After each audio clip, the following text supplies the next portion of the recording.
अस्सलाम वालेकुम dear students. आज हम एग्रीकल्चर इकोनॉमिक्स में नेक्स्ट लेक्चर जो है वो जो नेक्स्ट टॉपिक आज पढ़ेंगे। बेसिकली हम लोगों ने एग्रीकल्चर लेबर का एक टॉपिक स्टार्ट किया हुआ था जिसमें हम लोग देख रहे थे कि लेबर जो है वो एग्रीकल्चर में बड़ी इम्पॉर्टेंट है। और क्योंकि जब हम लोगों ने एक चीज़ देखी कि एग्रीकल्चर सेक्टर आपकी एम्प्लॉयमेंट का सबसे ज़्यादा बर्डन जो है उसने उठाया हुआ है, तो लेबर जो है वो एग्रीकल्चर प्रोडक्शन में और एग्रीकल्चर सेक्टर में किस तरह से बिहेव करती है और सप्लाई ऑफ लेबर और डिमांड ऑफ लेबर किन किन चीज़ों पर डिपेंड करती है। ठीक है, आज हम लोग उसी सिलसिले में पढ़ेंगे। उसका नेक्स्ट टॉपिक है जो है कि efficiency of the labour, form labour.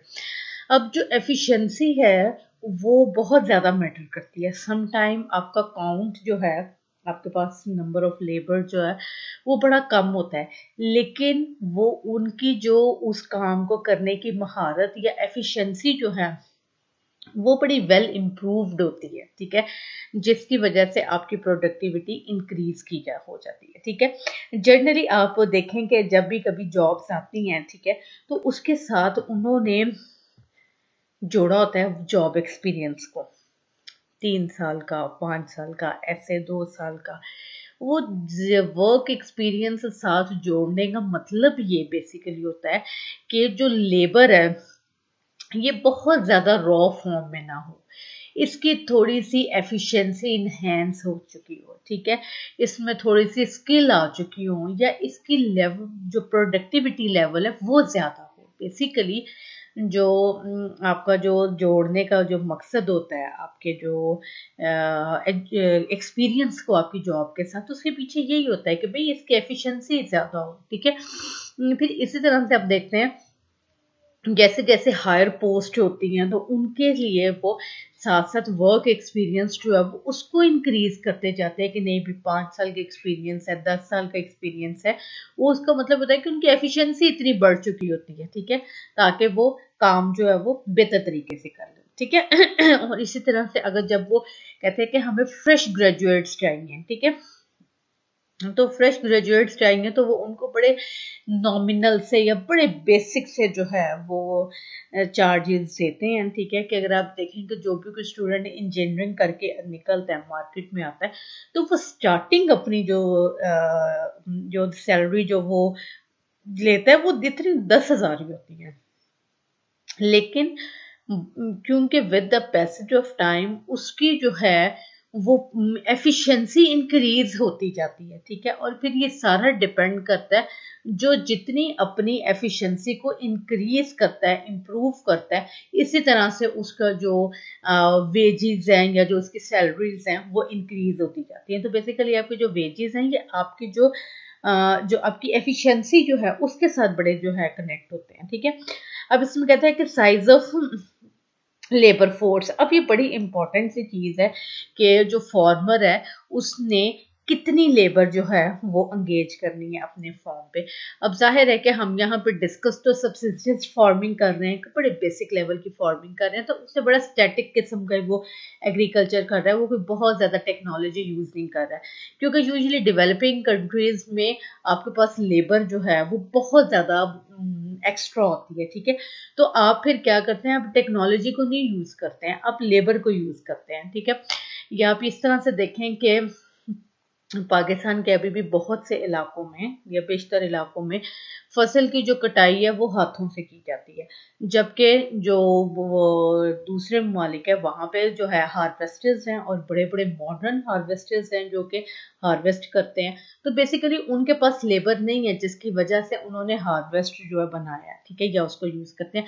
हमारे पास बहुत बड़ी तादाद में अनएम्प्लॉयड लेबर है और पुअर लोग हैं, जिसकी वजह से हम लोग क्या कहते हैं कि आपने जो है ये करना है क्या इसका नाम है, आपने जो ये जो आपकी जो है लेबर है उसको आपने ज़्यादा से ज़्यादा यूज़ करना है। ठीक है, तो साइज ऑफ लेबर जो है जैसे जैसे आप लेबर का जो है वो साइज इंक्रीज करते हैं, जो मार्जिनल प्रोडक्टिविटी होती है। अब मार्जिनल प्रोडक्टिविटी ऑफ लेबर का मतलब क्या है कि एक लेबर इंक्रीज करने से जो आपकी प्रोडक्टिविटी में इंक्रीज होते हैं। ठीक है, कहते हैं कि वो जो है आपकी ट्रेंड्स टू डिक्लाइन, वो डिक्लाइन होने लग जाती है, कम होने लग जाती है। ठीक है, अब ये थोड़ा सा माइक्रो इकोनॉमिक्स का कॉन्सेप्ट है। आपने माइक्रो इकोनॉमिक्स से मार्जिनल प्रोडक्टिविटी ऑफ लेबर या मार्जिनल प्रोडक्टिविटी किसी भी चीज़ की पढ़ी होगी, तो उसमें आपने पढ़ा था कि एक लेबर इंक्रीज करने से आपकी आउटपुट या आपकी यूटिलिटी में इंक्रीज होता है, लेकिन वो डिक्रीजिंग इंक्रीज होता है। ठीक है,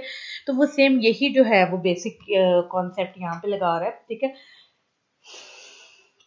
this happens because land productivity does not increase owing to a static technology, and farming is extensive rather than intensive or in character। कहते हैं कि अब आपकी जो फार्मिंग है वो एक्सटेंसिव है, कि आप उसमें लेबर को ज़्यादा यूज़ कर रहे हैं क्योंकि आपके पास लेबर ज़्यादा है। ठीक है, अब वो इसको अपनी जो फार्मिंग और उसमें जो डिमांड फॉर लेबर है, ठीक है, या जो साइज ऑफ लेबर है, फॉर्म साइज ऑफ लेबर को इस ग्राफ के थ्रू एक्सप्लेन करता है। वो कहता है कि ये वाई पे आपकी आ गई ये आउटपुट है, एक्स एक्सिस पे आपका जो है वो प्रोडक्टिविटी ऑफ लेबर है, ये जो स्ट्रेट डॉटेड लाइन है ये आपके सबसिस्टेंस वेजेस हैं जो आपने वहां से जो है कमाने हैं। ठीक है, अब वो कहते हैं कि जैसे जैसे हम लोग लेबर को लगाते जाते हैं, ठीक है, हमारी जो टोटल आउटपुट है वो इंक्रीज होती जाती है। ये देखिए इंक्रीज हो रही है। ठीक है, हम लोग फिर भी आगे लेबर को इंक्रीज करते जाते हैं तो वो अपने मैक्सिमम पे जाके स्टेगनेंट हो जाएगी, स्ट्रेट हो जाएगी, यानी कि लेबर तो इंक्रीज हो रही है लेकिन आपके आउटपुट में कोई इजाफा नहीं हो रहा। फिर भी आप लेबर को बढ़ाते जाएंगे तो वो स्लोली स्लोली अपने डाउनवर्ड की तरफ आने लग जाएगी। इसी तरह से आपकी मार्जिनल प्रोडक्टिविटी ऑफ लेबर जो है वो भी इंक्रीज होगी with the passage of time. जैसे जैसे आप लेबर को इंक्रीज करेंगे, इंक्रीज होगी और वो अपने मैक्सिमम पे चली जाएगी। उसके बाद भी जब आप जो है वो लेबर जो है उसको आप इंक्रीज करते हैं, ठीक है, तो आपकी जो मार्जिनल प्रोडक्टिविटी है वो डिक्रीज होने लग जाएगी। ठीक है, डिक्रीज होने लग जाएगी।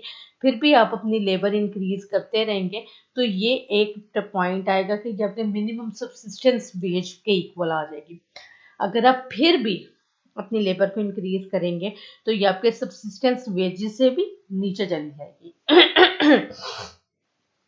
आपकी एवरेज जो प्रोडक्शन है, जो एवरेज आपकी आउटपुट है वो इंक्रीज होगी। जैसे जैसे हम लेबर इंक्रीज करते हैं वो इंक्रीज होगी, एक टाइम पे जाके वो अपने मैक्सिमम पे आ जाएगी। अगेन आप अपनी लेबर को इंक्रीज करते रहेंगे तो वो स्लोली स्लोली जो है वो डिक्रीज होने लग जाएगी। ठीक है, और फिर अपने जो है एक आपकी जो सबसिस्टेंस वेज है उसके लेवल तक ही आ जाएगी। ठीक है,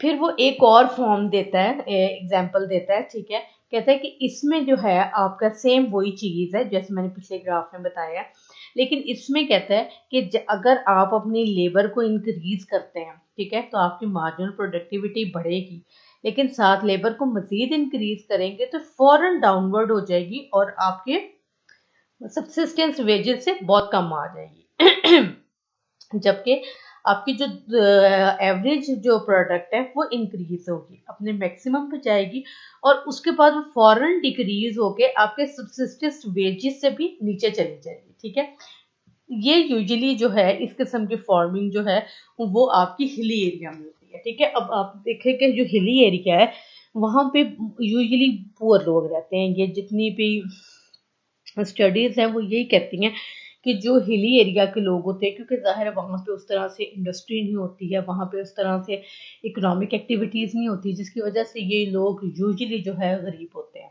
ठीक है, अब वहाँ पे जो पहाड़ों पे जो फार्मिंग है वो आप बड़ी मतलब मुनासिब सी फार्मिंग, क्योंकि वहाँ पे कोई इतनी आपकी फर्टाइल लैंड नहीं होती है। ठीक है, फिर ये है कि वो छोटे छोटे से प्लॉट्स होते हैं, ऐसे कोई प्रॉपर एरिया नहीं होता है। फिर ये है कि वो जो जो हिली एरिया है उधर फ्लड आने के, उधर बारिशों के ऑफ सीजन बारिशें होने के बहुत ज़्यादा चांसेस होते हैं, जिसकी वजह से आप फौरन ही जो है अपने सब्सिस्टेंस वेजेस से भी नीचे आ जाते हैं। ठीक है, और यूजुअली जो ये जो आपके हिली एरिया में जो आपकी कल्टीवेशन है ये डेवलप कंट्रीज जो है वो इसको ज़्यादा प्रैक्टिस में लेके आते हैं। डेवलपिंग कंट्रीज में ये नहीं चलती है क्योंकि इसके साथ आपकी टेक्नोलॉजी बहुत ज़्यादा चाहिए होती है। ठीक है, और डेवलपिंग कंट्रीज़ के पास तो टेक्नोलॉजी होती नहीं है, जिसकी वजह से वो हिली एरिया में ज़्यादा जो है वो अपनी एग्रीकल्चर नहीं करते हैं, लेकिन जो डेवलप कंट्रीज है वहाँ पे ये ट्रेंड काफ़ी है और वो लोग इसको बड़ा सक्सेसफुली भी कर लेते हैं क्योंकि वहाँ पे उनके पास उसके अकॉर्डिंग टेक्नोलॉजी अवेलेबल है। ठीक है। अच्छा, उसके बाद कहते हैं कि क्वालिटी ऑफ लेबर फोर्स। अब जाहिर है क्वालिटी ऑफ लेबर फोर्स की productivity of form labour shall greatly depend upon its quality both physical and mental. Sorry. Physical कहता है कि आपकी जो लेबर जो काम कर रही है वो फिजिकली और मेंटली बहुत ज़्यादा फिट होनी चाहिए, अदरवाइज ये बड़ा डिफ़िकल्ट है कि आप जो है वो बेहतर तरीके से जो है वो अपनी जो लेबर है उससे आप रिज़ल्ट ले सकें। ठीक है। अब इसमें फ़िज़िकल जो है उसमें ये है कि उसको कोई किसी किस्म की कोई ऐसी डिज़ीज़ ना हो, ऐसी कोई आपको बीमारी ना हो, और मेंटल का मतलब ये है कि वो मेंटली रिलैक्स है, वो फ्रेश है, वो ये काम करने के लिए फिट है। आप ये भी देखिए कि जब भी कभी आप जॉब के लिए जाते हैं तो वो कहते हैं कि जनाब आप अपना मेडिकल लेके आएँ। ठीक है। मेडिकल उनको दिखाने का मकसद ये होता है कि मैं फिजिकली फिट हूँ, मुझे कोई किसी किस्म की ऐसी क्रॉनिक इशू नहीं है कि जिसकी वजह से मैं ये जॉब ना कर सकूँ। ठीक है। उसी तरह से जो है मेंटली फ्रेश होना भी बड़ा ज़रूरी है कि आप ये देखें कि एक परेशान इंसान जो है उसकी प्रोडक्टिविटी कम होती है एज़ कम्पेयर टू वो इंसान जो बहुत ज़्यादा हैप्पी या हेल्दी है। अच्छा, उसके बाद कहता है कि लेवल ऑफ टेक्नोलॉजी जो है आपकी, जब लेबर आप एफिशिएंसी की बात करते हैं तो उसमें आपका जहाँ पे साइज आ गया, जहाँ पे क्वालिटी ऑफ लेबर आ गया, वहाँ पे टेक्नोलॉजी का भी बड़ा अमल दखल है। ठीक है। टेक्नोलॉजी का अमल दखल इस तरह से है कि आप अगर देखें जो आपकी है जो टेक्नोलॉजी है वो उसने इंसान की जो एफिशिएंसी है उसको बहुत ज़्यादा इन्हेंस की है। ठीक है। आप ये देखें कि अब जैसे कंप्यूटर आ गए हैं और ये जो क्लर्क्स है ये कंप्यूटर पे बड़ी तेज़ी से काम कर लेते हैं। हम कोई भी लेटर लिखते हैं या कुछ भी वर्ड पे लिखते हैं तो कैसे हम लोग उसको रिमूव कर लेते हैं, उसकी फॉर्मेटिंग चेंज कर लेते हैं, उसमें बहुत सी तब्दीलियां कर लेते हैं। लेकिन मुझे याद है कि हमारे एक टीचर थे, उन्होंने 80s में पीएचडी की थी। तो कहते हैं कि हमारे दौर में कंप्यूटर नहीं था तो हमने अपना थीसिस टाइपराइटर पे लिखा था। ठीक है। अब थीसिस टाइपराइटर पे लिखने का मतलब ये है कि आपने अगर कोई किसी किस्म की मिस्टेक हो गई है तो आपको सारा सफ़ा ही आपको जो है वो करना पड़ेगा, ज़ाया करना पड़ेगा। ठीक है। तो वो क्या करते थे कि वो पूरा पूरा थीसिस हाथ से पहले रजिस्टर में लिखते थे, फिर उधर से देख देख के वो जो है वो टाइप करते होते थे। तो वो आपकी प्रोडक्टिविटी बहुत लो थी कि आपको साल साल लग जाता था अपना थीसिस को लिखने के लिए। ठीक है।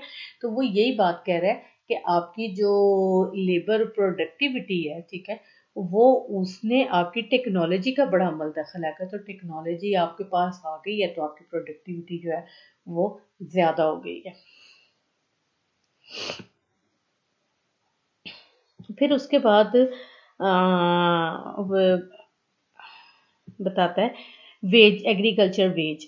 अब जो है फैमिली फार्मिंग ज़्यादातर एग्रीकल्चर में होती है, दो तरह की फार्मिंग होती है। एक तो होती है कि फैमिली फार्मिंग, ठीक है, मतलब कि घर के लोग ही मिल मिला के काम कर रहे हैं और उनको कभी भी इस तरह से उनको वेज नहीं दिए जाते। ठीक है। दूसरा कहते हैं कि आप हायर करते हैं वर्कर को। ठीक है। अब जब मतलब कि एक जो बीवी है वो अपने घर के खेतों में जाके जो है वो फसल काट रही है, कुछ कर रही है, तो उसे कहेंगे कि भाई ये तो अपने घर का काम कर रही है, इसको किसी किस्म के जो वेज देने की ज़रूरत नहीं है।